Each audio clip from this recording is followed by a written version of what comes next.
इससे बड़ा rescue operation आज तक नहीं चलाया गया।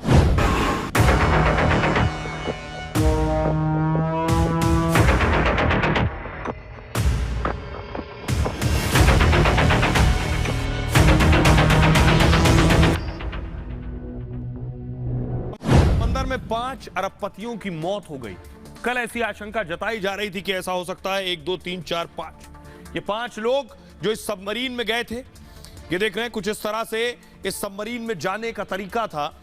ऐसे अंदर बैठ कर जाते थे, आगे उन्हें रेस्क्यू करने की भरपूर कोशिश की गई। ये देख रहे हैं बड़े बड़े वेसल्स पानी में उतार दिए गए, शिप उतार दिए गए। इससे बड़ा रेस्क्यू ऑपरेशन आज तक नहीं चलाया गया। आज तक दुनिया में इससे बड़ा रेस्क्यू ऑपरेशन नहीं हुआ, लेकिन किसी को बचाया नहीं जा सका। अप्रैल 1912 में जो एक टाइटैनिक डूबी थी, उसी टाइटैनिक जहाज को खोज करने के लिए एक ओशियन गेट नामक पनडुब्बी जहाज को 5 यात्रियों द्वारा अंदर ले जाया गया उसी जहाज़ के खोजबीन करने के लिए। लेकिन अचानक से ऐसा हुआ कि इस ओशियन गेट के प्रेशर चैम्बर वह होता है जिस पर बहुत सारे प्रेशर सहने की क्षमता होती है।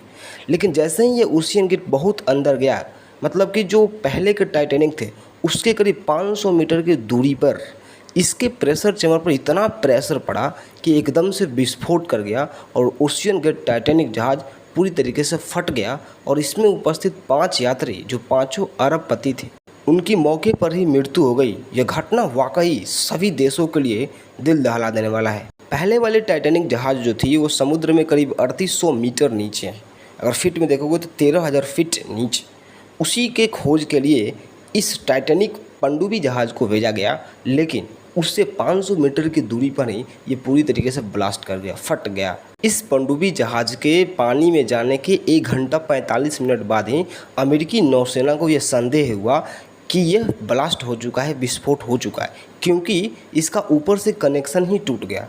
लेकिन अमेरिकी नौसेना कंफर्म नहीं थी, इसलिए कई सारे रोबोटिक जहाज़ इस पनडुब्बी जहाज़ के खोज के लिए भेजा गया। ये सारे कार्यक्रम तब शुरू किया गया दोस्तों जब पनडुब्बी जहाज़ से कनेक्शन टूट गया। जानकारी जो निश्चित नहीं थी तुरंत यूएस कोस्ट गार्ड के साथ साझा की गई और मिशन को खोज बचाव के रूप में जारी रखने का निर्णय लिया गया, ताकि बोर्ड पर जीवन बचाने के लिए हर संभव प्रयास किया जा सके।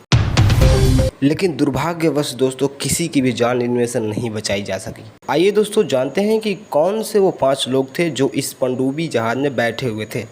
इस यात्रियों में दोस्तों ब्रिटिश व्यवसायी हॉमिस हार्डिंग थे, पाकिस्तानी निवेशक शहजादा दाऊद और उनके बेटे सुलेमान थे, फ्रांसीसी गोताखोर पॉल हेनरी नॉर्जियोलेट थे और ओशन गेट के सीईओ स्टॉकटन रस शामिल थे।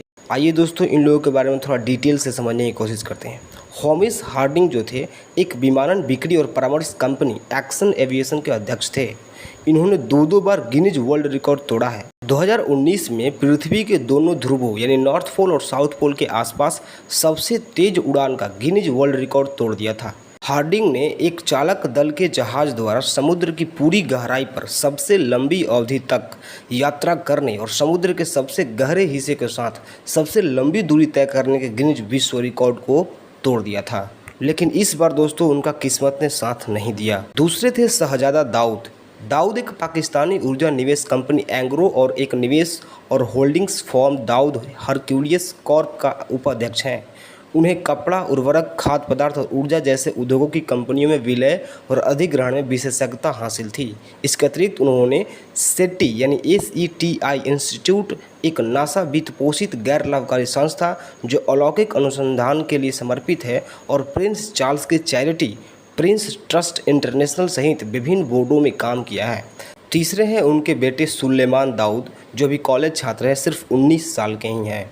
और चौथे हैं स्कॉटन रस, एक ब्रिटिश व्यवसायी ने 2009 में ओशियन गेट की स्थापना की और संगठन के CEO के रूप में कार्य किया और उन सबमर्सिबल के विकास की देखरेख की जो समुद्र की सतह से 20,000 फीट नीचे तक यात्रा करने में सक्षम होंगे। ऐसे सबमर्सिबल जहाज़ों पर काम करना शुरू किया। इनकी जीवनी के अनुसार पता चला है दोस्तों 1981 में स्कॉटन रस 19 साल की उम्र में काहिरा, मुंबई और ज्यूरिख जैसे गंतव्यों के लिए उड़ान भरने वाले दुनिया के सबसे कम उम्र के जेट ट्रांसपोर्ट रेटेड पायलट बन गए हैं। और पांचवें हैं दोस्तों पॉल हेनरी नॉर्जियोलेट। इन्हें जहाज की विशेषज्ञता के लिए मिस्टर टाइटैनिक के नाम से जाना जाता है। ये फ्रांसीसी नौसेना में 22 साल बिताए, जहां अंततः उन्हें कमांडर का दर्जा दिया गया।